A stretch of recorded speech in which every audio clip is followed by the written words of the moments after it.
Good morning, everybody. Thank you so much for joining us today. My name is Molly, and I'm the Content and Communications Manager here at MorePay. It's my pleasure to introduce the topic for you today, which is from colleagues to couples, navigating workplace relationships. So this one's a really interesting topic for today. So we're just going to go over a little bit of light housekeeping before we start the webinar. So in terms of the agenda for this morning, Linda is going to start us off by talking about friendships at work and the risks involved. Also the impact that they can have on cohesion, productivity as well. She's then going to discuss romantic relationships at work and the boundaries and professionalism that should be in place. Linda will then cover how to create a policy that covers personal relationships at work and how to build and retain a culture of trust. Finally, she's going to talk about diversity, inclusion, and relationship dynamics before we move into the Q&A session, where you'll have an opportunity to ask her any questions that you may have. So if you are wondering how to ask a question, as I say, after the main presentation, we're going to move into the Q&A session. You may have noticed that your microphone is on mute, but we do want to hear from you. So please do pop your questions in the Q&A chat, which is shown on screen here. You can pop your questions in as we go through the webinar. We won't be pausing to go through the questions, but we will stop at the end for about 10 or 15 minutes. And Linda will answer as many questions as she possibly can in that time. So do drop your questions in as and when, that's absolutely fine. We've had a really good response to this webinar, so I'm sure we're going to have loads of questions, but we will definitely try and squeeze in as many as we possibly can. Just on another note, if you are facing any technical difficulties, please do make me aware in the chat box, because if we have loads flooding through, then I know that we're going to have we'll have a bit of an issue. So I'll do my very best to fix it on our end here. Just before I hand over to Linda, I'm conscious that we may have some people on this webinar that don't know either anything or not much at all about MorePay, who we are and what we do. So I'm just going to give a very brief introduction. So we provide payroll and HR software as well as outsourcing services to UK businesses. We've been around since 1966, have all the accreditations you'd expect, and we're rated excellent on Trustpilot, which is something we're very proud of. Our promise is to make payroll and HR easy, and this is how we do it. So we have built payroll and HR software that's easy to use and easy to access. All of this means worry-free compliance for businesses. On this slide here, you'll see some of the businesses who trust us to take care of their payroll and HR. And on another note, did I mention that we are award-winning? We won the Rewards Payroll and HR Software Product Award of the Year in 2022. And we also won the CIPP's Payroll Service Provider of the Year just last year in 2023. So that's enough about us for today. Let's meet this morning's presenter. So Linda, you may recognise if you have been on our webinars in the past. Linda is our HR Advice Line Manager and she's been with MorePay since 2010. She is CIPD qualified with over 20 years of experience, and Linda is responsible for managing the HR Advice Line team, which operates 24/7, 365 days a year to provide our HR service customers with around-the-clock support. So, good morning, Linda. I'm now going to hand over to yourself to get us started on today's webinar. Perfect. Morning, everyone. Thanks all for attending. As Molly quite rightly described, we're going to go through the legal position, the pitfalls of relationships at work, and what to do to prevent them going wrong. So let's start the presentation. Okay, so if we move to the first slide, Molly.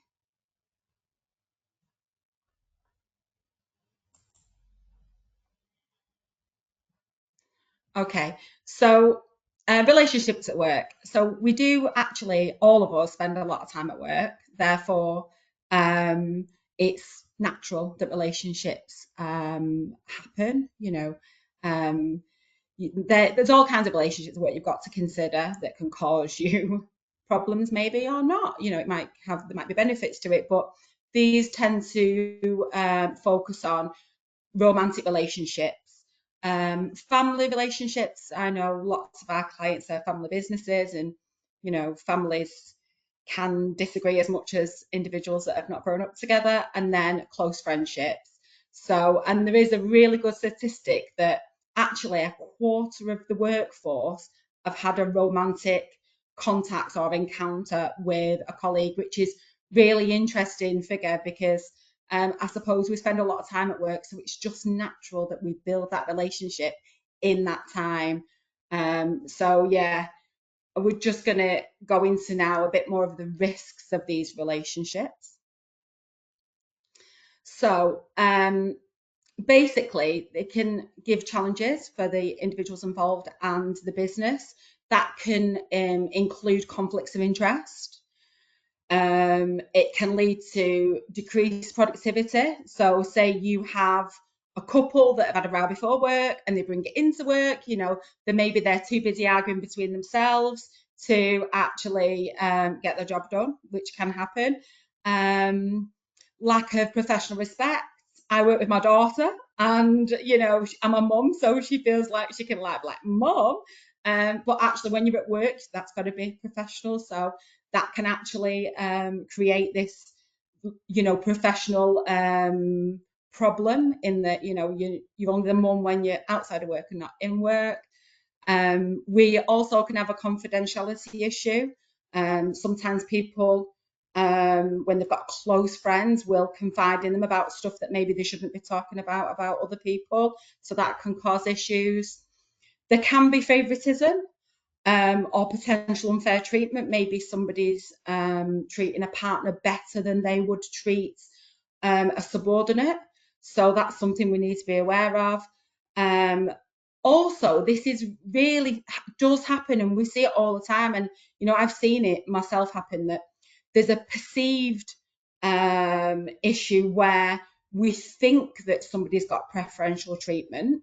However, in reality, they've not, but it's all about a perception and how you're seen. So that's really important to try and avoid that with relationships at work. Basically, Facebook can cause issues with the relationship at work. If somebody leaves work and puts a rant, and maybe they're friends with the boss, or that can cause problems at work. And then there can be malicious grievances and even legal issues connected to these conflicts. So it's really important that we understand what the risks are to our business from these relationships to enable us to help avoid the pitfalls. So if we move on. So we're just going to go into a bit of the legal background and the risks that could cause. So we could potentially have sexual harassment or discrimination claims. So, if there's a physical relationship with somebody at work, and then, then we get into a conflict at all, that can give us a potential problem. If it's a male-female issue and maybe we favour one over the other, that can give us a problem. We also can, as I spoke about earlier, this data protection or privacy claims. Maybe you confide in your close friend who's a subordinate and maybe speak about information that isn't necessarily should be in there. They shouldn't know about it. They shouldn't be told about it, but because they're your good friend, you've told them. That can cause problems under data protection and potential privacy of other employees. And like I say, there are sometimes relationships that go wrong, and if there's been Facebook things, maybe at the time it was considered banter, when the relationship goes wrong, it then becomes an harassment issue. That can also cause problems. So it's really important that we understand the risks of these relationships. There are other risks if we just move on to the next slide.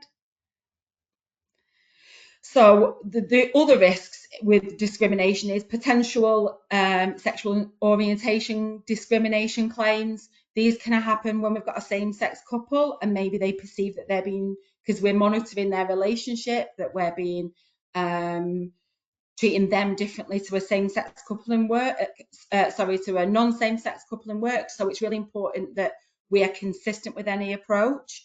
And we also should ensure that any contractual provision or policy treats everyone the same, doesn't differentiate between people. We've also got to consider any potential sex or age discrimination claims, because any action taken against people in a relationship at work should follow a correct disciplinary process. Again, not identifying and not picking a particular party. Maybe, we've got an older person who is a senior manager doing something, and we've got a younger person who is, maybe in that same relationship, and we've got that potential age discrimination, or if it's male, female, sex discrimination issue. So we need to make sure that we don't prioritise somebody maybe because they are a senior member of the staff, therefore they may be perceived extra value of them rather than a younger, more junior member of staff, because that's not fair and reasonable. We need to treat people fair and reasonably across the board. Okay, moving on.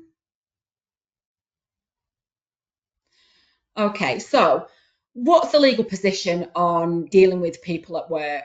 Well, if we move on to the next slide, there really isn't a law governing the fact that people have a relationships at work. And actually, the Human Rights Act gives the right to a personal life as well as a work life. So it's all about a balance. It's about maintaining people's right to have that personal life and also maintaining professionalism and relationships at work. So even though there isn't any law specifically governing it, there has to be a balance between the two, and therefore we ideally need the right policies in place to allow us to keep that balance and to keep the right balance so that we get the right outcome of any conflict in these relationships. And even if there's not conflict, it is always good to have something in place to make sure that there is an expectation so people know how to behave. And on that note, I think we'll move to the next slide. Okay, so what I would advise you to do as an advisor is we need to do is we have a standard. So we need to set our expectations. So we need to understand what's required of people that are having these relationships at work to reduce the risk of adverse effects, basically. So we would set out acceptable conduct in a policy, and then policies will include equality and diversity, dignity at work policy, a code of conduct. That is really important because we need to know where to go with these potential issues. We need to have correct confidentiality processes in place. We need to make sure we have an anti-bullying harassment policy in place. And then we need communication policies to just make it clear what kind of contacts we can expect to have with people about work, outside of work, especially if there is a personal relationship. So, and then finally, which is possibly could be the most important, depending on your organisation, I suppose, is that if we have a specific policy on personal relationships and how you will deal with them as a company. Because if we've got an expectation, then people have got an obligation to comply with that expectation.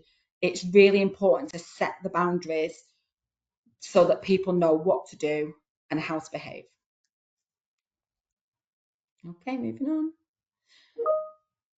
Okay, so managing the policy. So this is all about what do we do? So we've got the policy, or maybe we haven't. So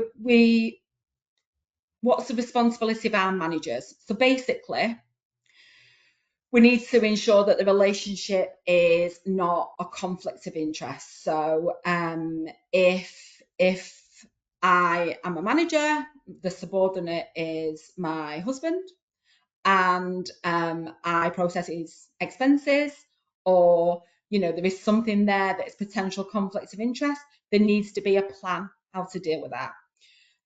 You need to, again, like I say, respect the privacy of the relationship, but you also, given it is a work issue at times, you need to make sure that the relationship is actually consensual and maybe not an abuse of power. Maybe I'm abusing my power over my subordinate, I'm forcing them to be in a relationship with me because, they want to do well. There's all kinds happening in the workplace, and it's all these things we've got to consider and put plans in place to ensure that we mitigate our risks as a business.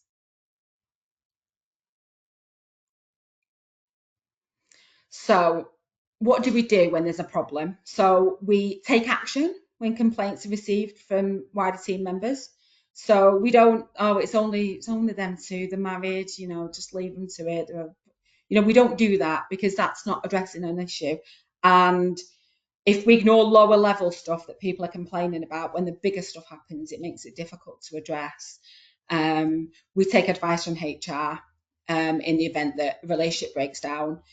I've got to say it's not uncommon. We on the advice line have tons of cases that happen as a result of not even personal relationship, not even a relationship where people are actually in a couple, but when very, very close friendships break down, it causes lots of issues. So yeah, you need to take advice from HR if you think there's an issue and it's having an effect on work. And then what you also need to do is list restricted activities. So who's going to deal with what in relation to the relationship. So like I say, if you've got a manager and a subordinate that are very close friends, inside and outside of work, maybe, the subordinate is godparent to their child, it's, been friends for years, then we don't get them signing off on expenses or pay rises. We have a plan in place how to deal with this relationship.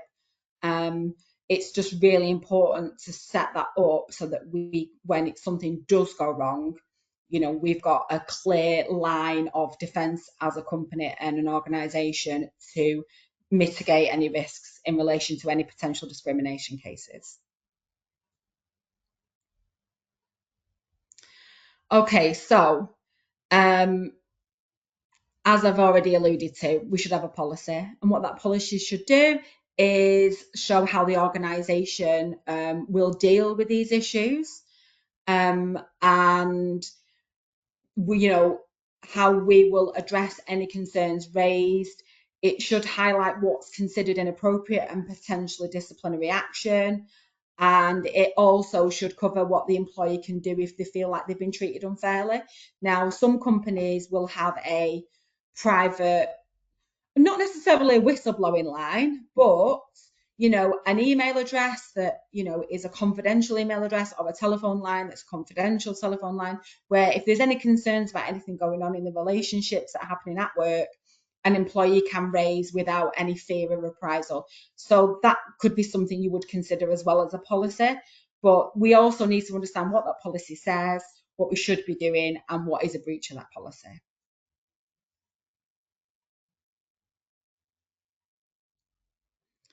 Okay, so we have the policy in place. Says what we're going to do. What we should do is we should train everyone on it. So, and that doesn't mean having a big handbook and sitting somebody down saying, sign to say you've read it, and they just sign it and not read it. It should be better than that. It should be detailed. We should go through it, whether that's an in-person classroom type thing, or maybe there's lots of good compliance training sessions that can be done as like a webinar, or it can be done as a recorded training session. But we should ensure everyone is aware of the policy, and managers, and specifically managers and supervisors, know how to deal with employees breaching the policy.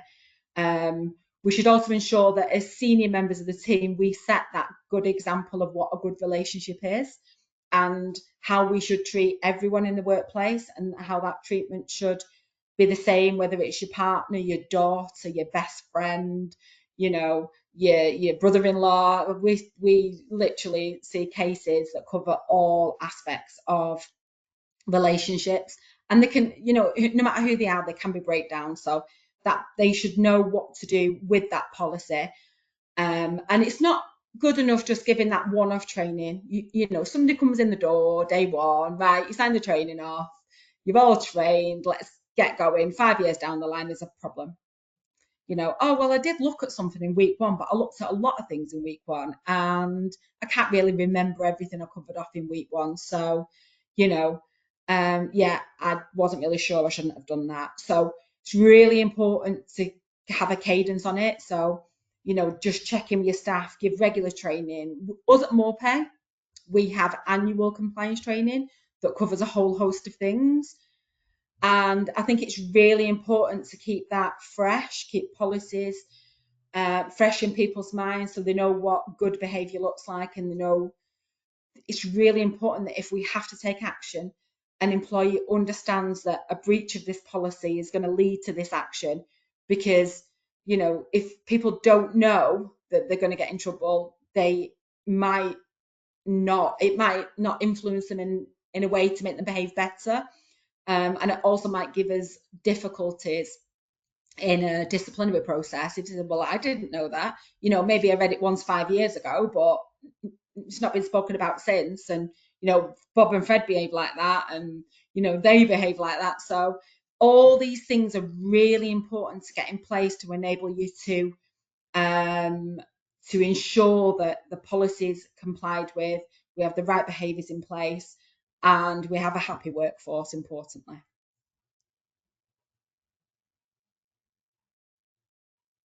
Okay. So, has anyone got any specific questions?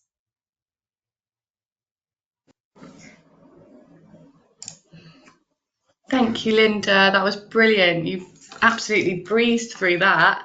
I'm sure we're going to have loads of questions because it's a great topic, very interesting one. And me and Linda were chatting before we came on here, and she was saying that it is, it's very much sort of a bread and butter topic. It's every day, we interact with people every single day, and a lot of people, interestingly, actually meet nowadays in terms of romantic relationships through work. So very interesting.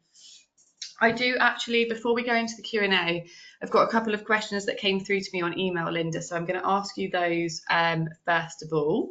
So we will, get cracking with the Q&A. We've got a lot more time now for questions, everyone. So please send in your questions and we'll answer them.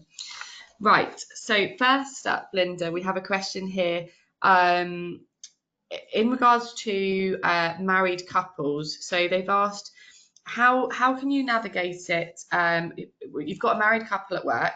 How can you navigate it if one holds a really senior position within the organisation and is also responsible for the area that their partner works in, although not a direct report? So how would you navigate that situation? Okay, so the first thing is, and actually I didn't actually go into detail about this earlier, but if the first thing I would do personally, if I had a policy, is what I would include in that is a responsibility on the couples to actually report that relationship. So they should make sure everyone is aware of the relationship. So if your policy needs to be very detailed, and it will vary per organisation, so it will change depending on if you're very small or quite large. So, but what I would say is that if somebody enters into a personal relationship at work, there should be an obligation to report that to somebody. So that's the first thing I would say. Then if that relationship is then fully reported and known, then there should be action taken by management to ensure that line of reporting doesn't ever lead into the relationship. So you should never be signing expenses off for your wife or your husband. You know, you should never be approving a pay rise. These are controls that businesses need to have in place to ensure there is no nepotism, to ensure that people are treated fairly and equally. And again, if we have this policy to say this is what we will do, then it will reduce the risk of somebody else saying, well, actually, say the subordinate gets a pay rise for one reason or another, or does really well on a piece of work and gets recognised and maybe a bonus. There needs to be that clear divide,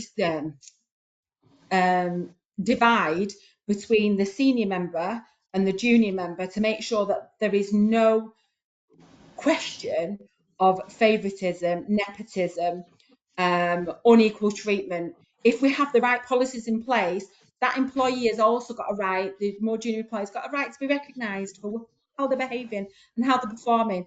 And it wouldn't be fair on them as well. So it's not just about protecting the senior manager, it's about protecting your junior people as well and making sure there are policies in place, processes that should be followed, clear lines to say, right, you're in a relationship with that person now.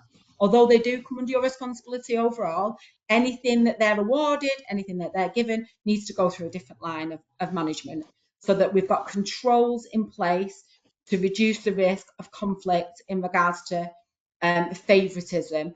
And also, maybe at home, people are free and to say what they like and behave the way they are in a couple.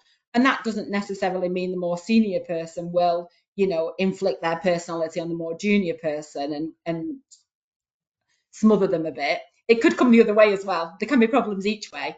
And it's about protecting both levels so that everyone's treated equally fairly. We've got a way to address any concerns between the two. We have a clear policy so that other people don't perceive a problem and that we all behave professionally and appropriately in work. Absolutely. I think that's really good advice. Thank you, Linda. Another one here, it was a bit more of a situational question. Another one that I had emailed in this week. So, if there are rumours about two colleagues, one of whom is married with two children, at what point do we have an obligation to get involved as HR? Do we only have to if there's an incident within the workplace? So this person is saying that they have been made aware of the rumours because of a duty manager who has more of a hands-on role within the team.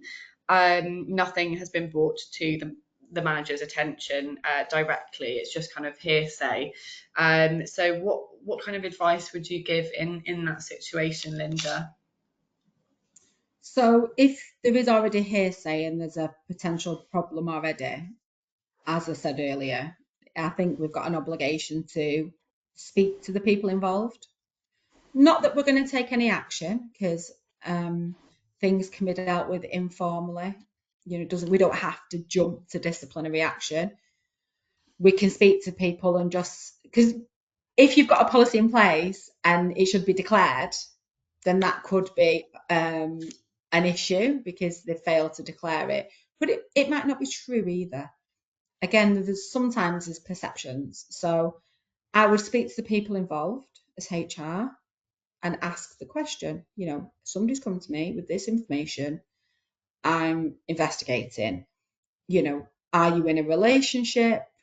And go find out if they are in a relationship. If there's a denial, we need to make it clear. We reiterate the policy to them. We talk about if they do enter into a relationship, I'm not saying they're going to, but if they do, this is what they need to do. And maybe if there's a behaviour that's inappropriate, depends what's happening. If there's a behaviour that's inappropriate, maybe you give them a bit of friendly advice to say, look, it's the gossip's happening. Ideally we'll mitigate that by taking action to stop whatever's causing that gossip, i.e. social media things. It depends what the background is. What I would say is I personally would sit down with the affected people, try and get to the bottom of what's going on, then come and take advice, see what we need to do as a next step. It could be that we don't have to do anything. It could just be a rumour and, people talk. People are at work. Can't stop gossiping, although you might try. So, just try and nip it in the bud if you can. That's great advice. Thanks, Linda. Yeah, I think just being transparent is really important there, isn't it? Right, so getting on to the Q&A panel, we've got loads flooding in now. So we have a question here, Linda. What happens if it's our single HR manager, so the sole HR manager for the company is the one having the relationship? So that's up to the senior management to deal with them. So anyone above them. That's maybe where I'm really reluctant to call it a whistleblowing line, but it just seems like a good label to give it.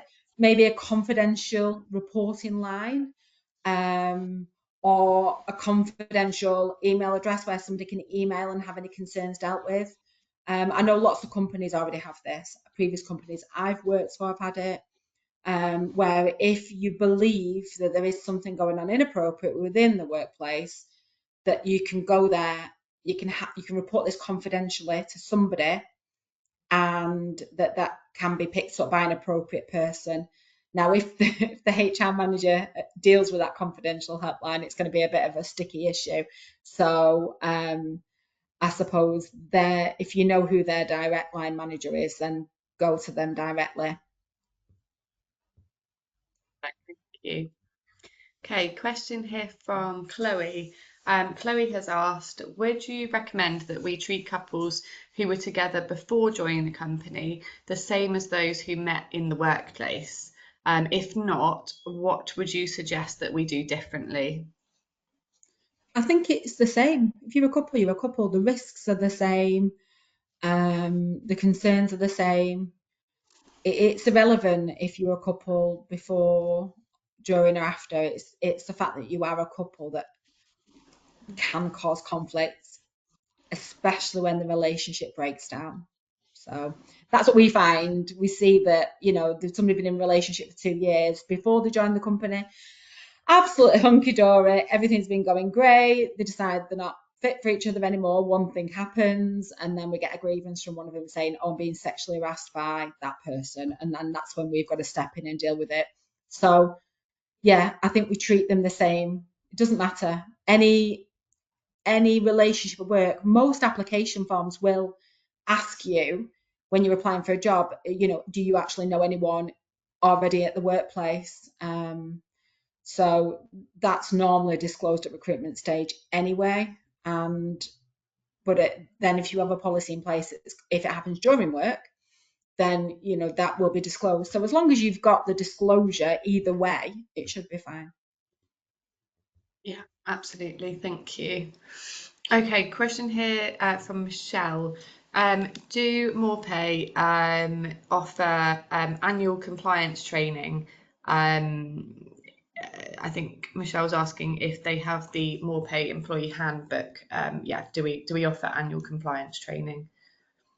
So we can provide lots of training. So if you want us to provide the support and the compliance training, I'm sure that's something our policy and consultancy team could help with.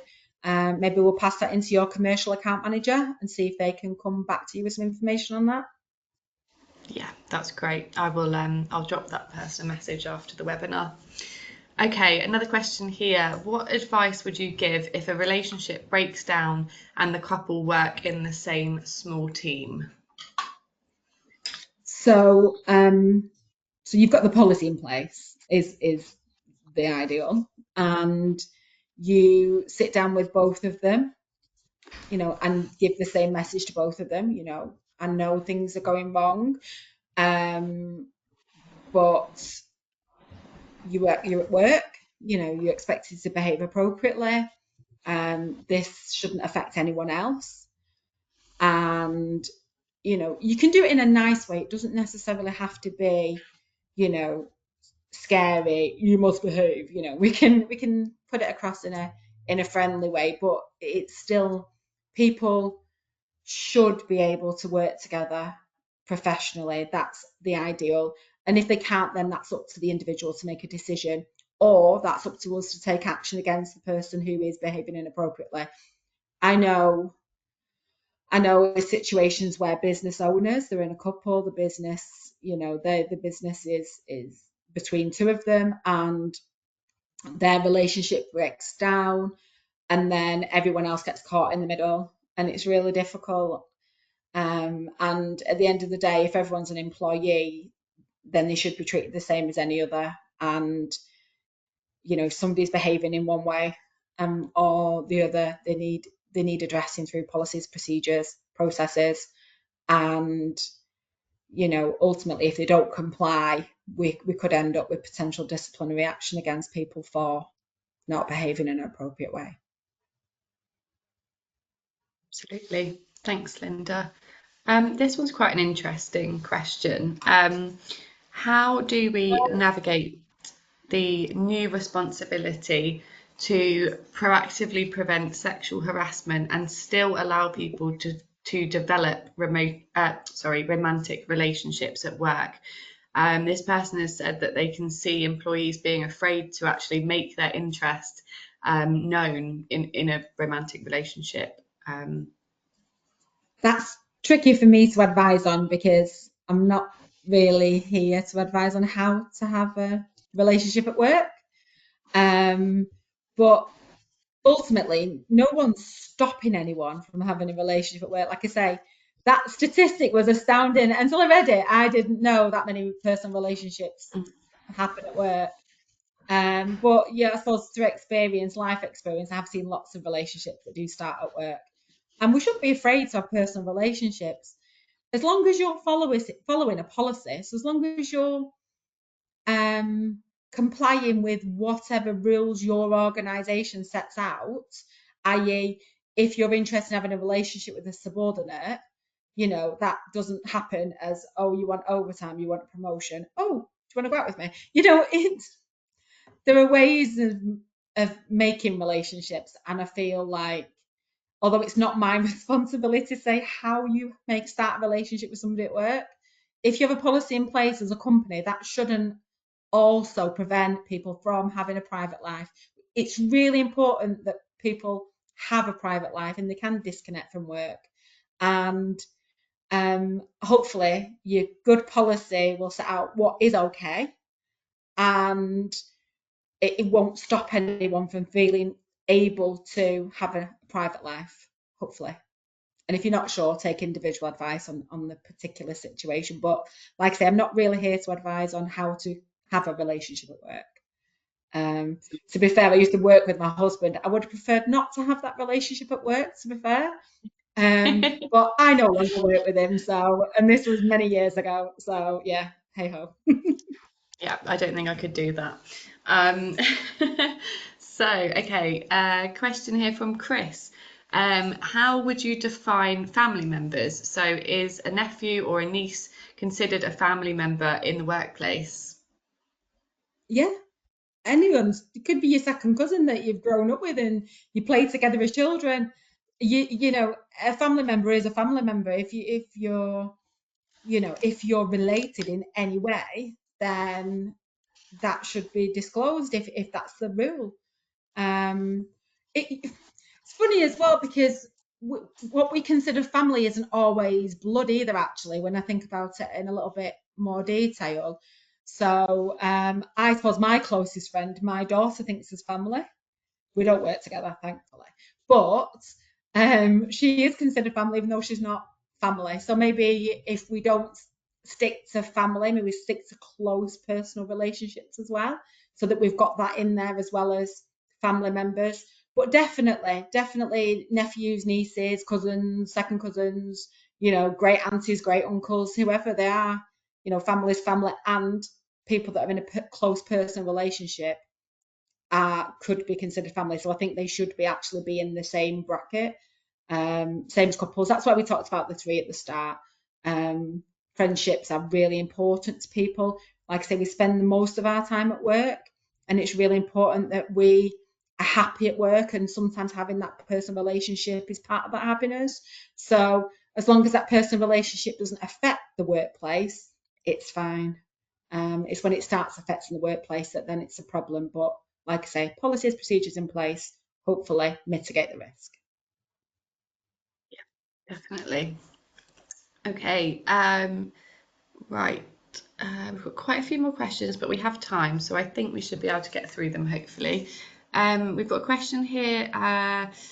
Linda, any advice for when employees might enter into relationships with clients? So, for example, waiting staff meeting customers, in a hospitality setting. We have a relationship policy in place, and whilst we advise against these client-employee relationships, we can't obviously stop it from happening.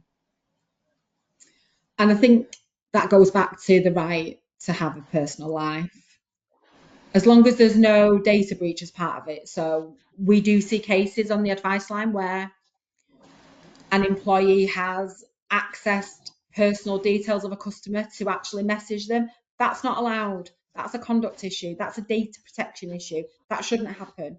So anything like that needs to be stamped down and it shouldn't be happening.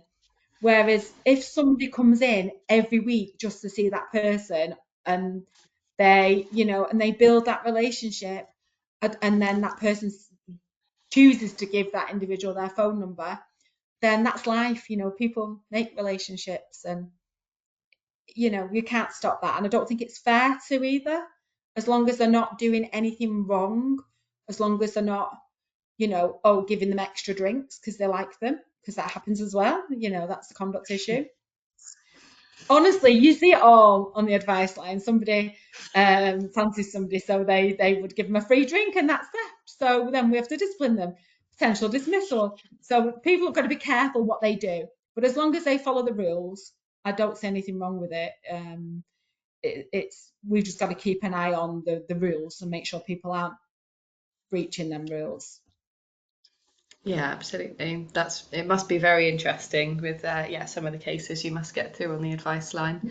Definitely. Intriguing stuff. Right, that's this one here. Just sorting through questions because we've actually had loads come in the last 10 minutes or so. Right. Okay. We have a number of staff that go to the pub after work, and there's been some fallings out between the group and a lot of gossip. We do step in if it comes into the workplace, of course. However, the gossip really is an issue. This person isn't sure how to mitigate that other than to say stop gossiping. Have you got any advice for this person, Linda? Definitely. This is one of the harder things we have to deal with on the advice line. It can be so difficult. It can be very serious as well. Things happen after work, especially in the hospitality industry. People go out for drinks after work, and things go wrong. And it's, as long as the company not funding it, as long as it's not set up by management, as long as it is nothing to do with the organisation, it's an at work issue, like you say. But that gossip, to stamp it down, all you can do is speak to people. And it sounds silly, but you just got to tell them to stop gossiping. Ultimately you're at work. That you need to keep your personal life out of work. And if there's something we need to address as a business, let us know. We're happy to help. We don't want people suffering. But if there's if there's nothing to do with work and it's just gossip, they need to just stop it. You're here to work, do your job, and just get on with it in the nicest possible way. If they continue to ignore that, then, or if they choose to ignore that and then continue to ignore that, then disciplinary action. Stop doing this. You're at work to work, because it isn't just about gossiping. It's about somebody standing in a corner where you've got customers waiting to be served. Do you know what I mean? So when you're gossiping, what should you be doing? It can cause productivity issues. So there are other things to be considered rather than just the fact that they are gossiping. It's what they should be doing instead of gossiping is an issue. So yeah, I think you're right. I think you should just say enough, to keep this for your break outside work, stop, and then action if people ignore you. You're a manager, you've said your piece. If they continue and they're not being productive because they're too busy gossiping, then that's a different kettle of fish, and we need to address that as a conduct issue potentially. Totally agree. Thanks, Linda. Right, we've got a question here from Jane. In this day and age of social media, we've had instances where our reception team members have got chatting to customers, so they're residents, and they connect with each other on LinkedIn. So whilst we understand people want to continue their careers, it can verge on stalking behaviour, particularly when the residents tell us that this has happened. Um, Jane has said she's guessing that this is one for their social media policy, but striking up these relationships where it oversteps the mark slightly. So, have you got any kind of advice regarding social media, Linda? Yeah, I'm obviously with limited details. I'm struggling to understand who's stalking who. Is it clear if it's the employees I'm stalking the not. resident? That's what it sounds like to me because, yeah, it sounds like she said that. Whilst we understand people want to continue their careers, it can verge on stalking behaviour, particularly when the residents tell us this has happened. So it's obviously something that the residents are reporting to management. So I believe it's that way, yes. Sorry, I haven't got any further detail, I don't think. Right, I'm guessing this is maybe a tenant management organisation or something like that, where we've got people who provide services. So we'll have what they call a TMO, and they provide services to people, properties, and we have quite a few clients like this. So if the is there a policy in place is the first thing I would say, and if there's an inappropriate behaviour from the receptionist that needs addressing through disciplinary, I would say. I would look into it. I would want to know a little bit more actually. I would want to understand how the resident perceives it as stalking, because that's actually illegal and can lead to criminal action. So I would want to understand what's going on. LinkedIn is great, and we don't want to stop anyone being on LinkedIn in the workplace. It's a great business tool. But if something's happening through LinkedIn that somebody's perceiving as stalking, which is really serious, then that situation needs investigating. I don't think you've got a right to stalk a client or a resident. So I think we need to take that one away. Jane, if you're a customer, yeah, I think you should phone the advice line. And we need a bit more detail on what's going on, because that needs to stop.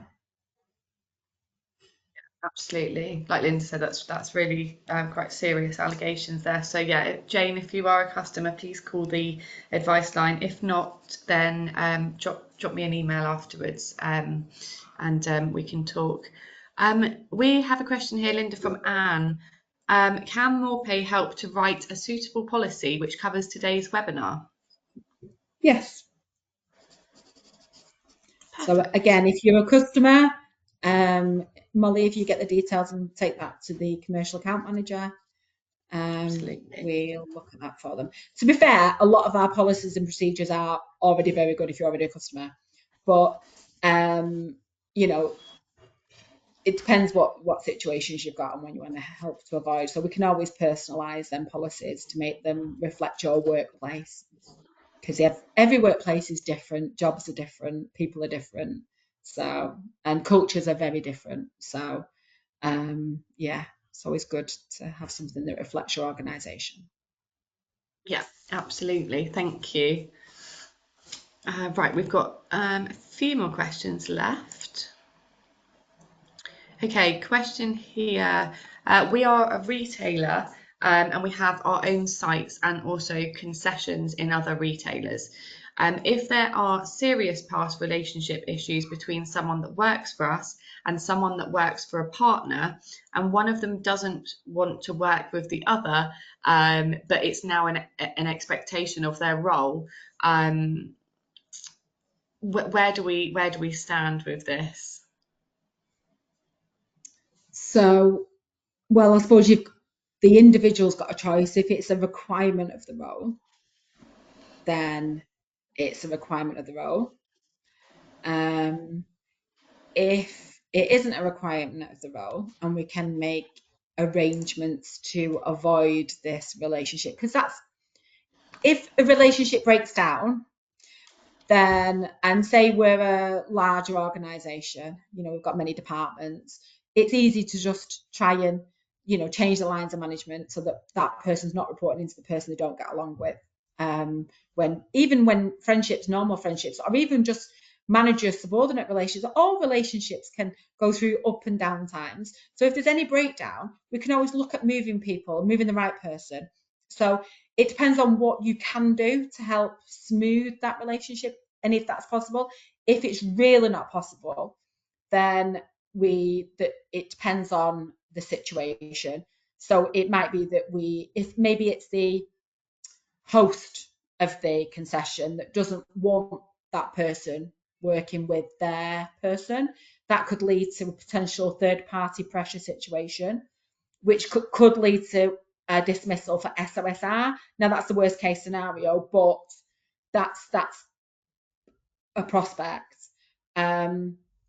If it's the concessions employee that won't work with the host employee, then we as an employer would try and look at alternatives to keep them in the workforce. But ultimately, then it would be a decision to the employee to say, do I actually want to work here? Which is, you never really want to lose a good member of staff. So I would always try and do what I can to try and smooth that out, whether it's mediation, whether it's like a facilitated conversation between the two to try and set expectations, manage their relationship. There are lots of things you can do, but ultimately, if it's broke, it's tricky. So again, I think that's another take advice if you're a client, because that could become a tribunal case potentially. Thank you, Linda. Right.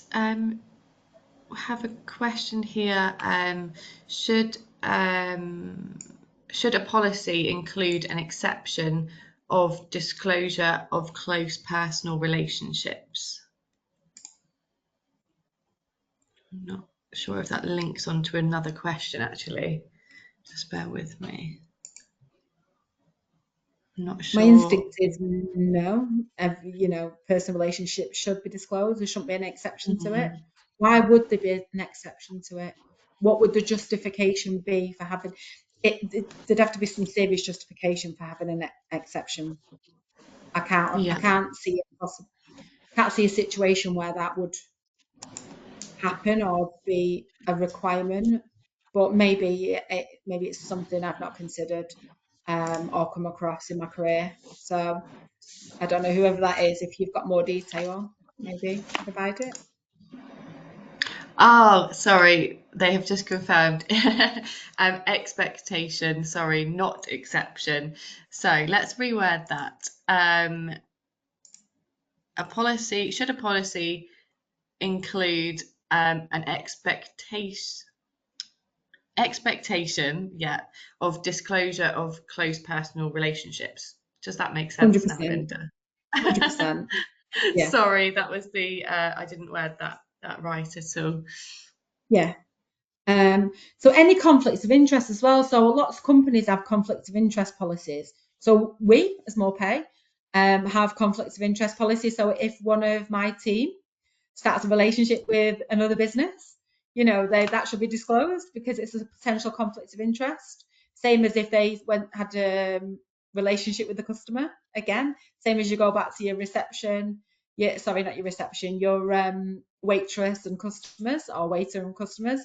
If there is a relationship between one of my team and a customer, that should be disclosed. It's really good to have that requirement in place because then we know about stuff and then we can manage stuff and we can help avoid potential pitfalls that, as we've already talked about, can be risky. Thank you. We have time for one last question. Linda, could you tell us how to maintain professionalism while building strong relationships with our colleagues, especially if we become close friends? So this is, I suppose, not really an employment law question. I think if we've got policies in place, we know what's expected of us. We can build good relationships in line with them policies. So, there's, and not even just policies, but um, feedback channels. So we at MorePay have feedback channels. Anyone can feedback on anybody else. So the admin person that's doing onboarding can feedback on the MD. They can, in a public channel, can say, "Brilliant work, Anthony Volmer, well done," and that's good. And it doesn't have to. So it's having them channels that is visible to all that helps build really good relationships, because Anthony Volmer will see that person's name and say, "Oh, great." And actually, he's great anyway. He would say hello to anyone and everyone in the workplace. He takes time to speak to everyone, and that's what a good manager is, and that's how a good manager builds relationships. So, having good policies, practices in place to help build relationships, builds great teams, and the policies are what keep you appropriate. So, code of conduct, disclosures on things. There are the background things that set out the rules, the expectations. We don't expect somebody to shout at somebody in the workplace. That's as part of a normal policy. That's inappropriate conduct. But it's also having the good stuff in place as well, having them channels to give feedback that everyone can see. And it's also about having open door policies, having water cooler chats. This is what we missed out on, I think, in COVID, is that there are lots of things that we missed out on by not actually having informal conversations with staff, as well as the weekly, what we're doing this week meeting that everyone has. We have a lot of formal stuff, but not always, especially in COVID, we didn't have that them channels. So it's always great to keep them channels open, to build friendships, build relationships, but know where the line ends, and where asking your subordinate to babysit your kids because you've got a piece of work to do isn't appropriate. It's all about knowing the barriers, and for each organisation it will change, but you do have to invite good as well as punish bad, if that's the right phrase to use. And how you do that as an organisation is really up to you. But like I say, we at MorePay have really open channels. We have teams channels for different teams, different departments, different businesses, and then we have overriding. We share our cultural beliefs on there. We share any good things, any charitable things. We share our personal relationships. You've got a member of family that's poorly, that gets shared. We're there to support each other, as well as to work together.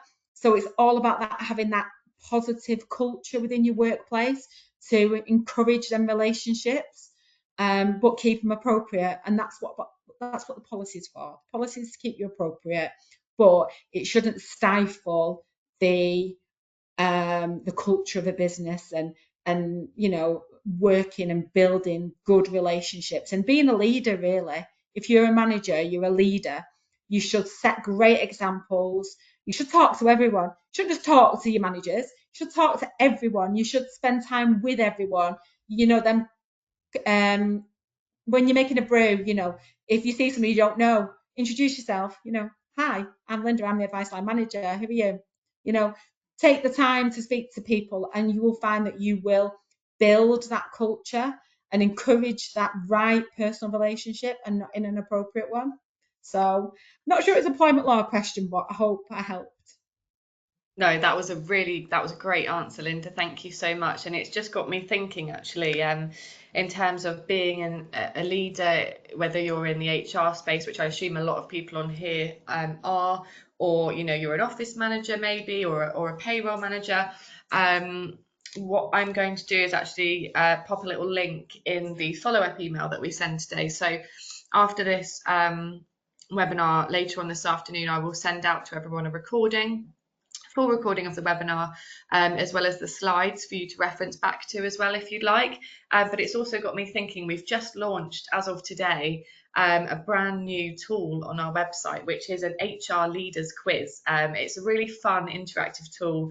I myself have been working on it for the past couple of months now, and it's been such a great piece of fun piece of work to build on. But basically, you can take this quiz. It literally takes 2 minutes, if that. There's 10 questions. Fill out a little form at the end, and then there'll be a fun spinning wheel which will reveal which your leadership style is, and it will give you a little top tip as well. It will tell you what you're great at and what you can maybe improve in. So if anyone's interested, especially for there might be some really new leaders out there, HR leaders, then please do take that quiz. I'll send it out to everyone later on so you can have a bit of fun with that.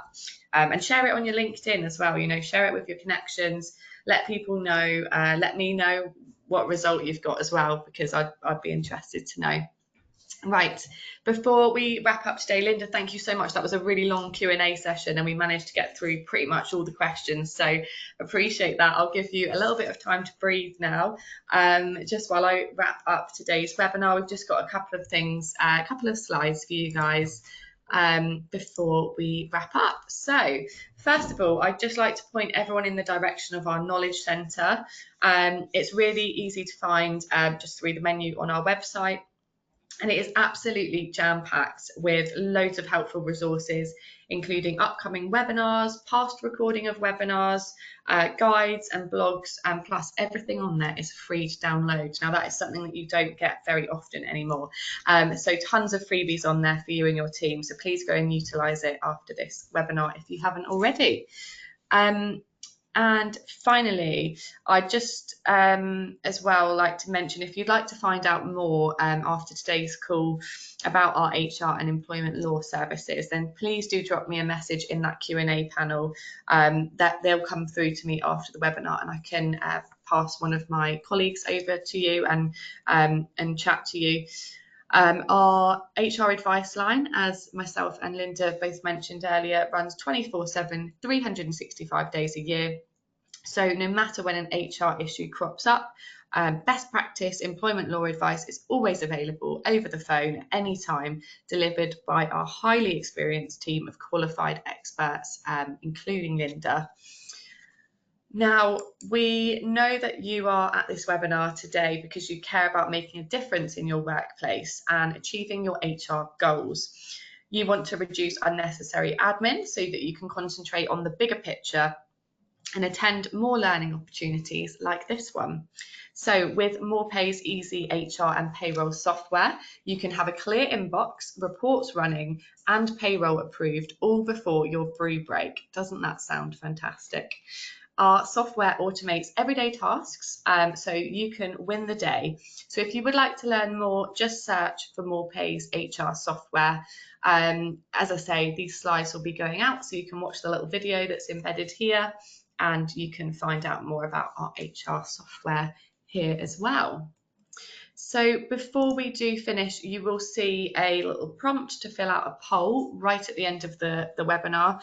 We're just looking for some opinions and insights to help us tailor our research, resources and content for our readers and listeners. So if you have a few spare seconds right at the end, please complete the poll, and we'd really appreciate your feedback. That's everything from us today. As I said, everyone who's registered will receive a copy of the slides, a recording, and also a link to our fun new HR Leaders quiz. Thank you so much, Linda, for hosting today. You've been absolutely fantastic as always. Thank you for answering all of those questions too. I'm sure everyone on this webinar has really appreciated your help and your advice. Thank you to everyone who's joined. I hope you all have a lovely day. And if you don't receive the email from myself by the end of the day, please just drop me an email, and I'll be able to send you the links directly. Thank you so much. Have a great day. Thanks, everyone. Bye.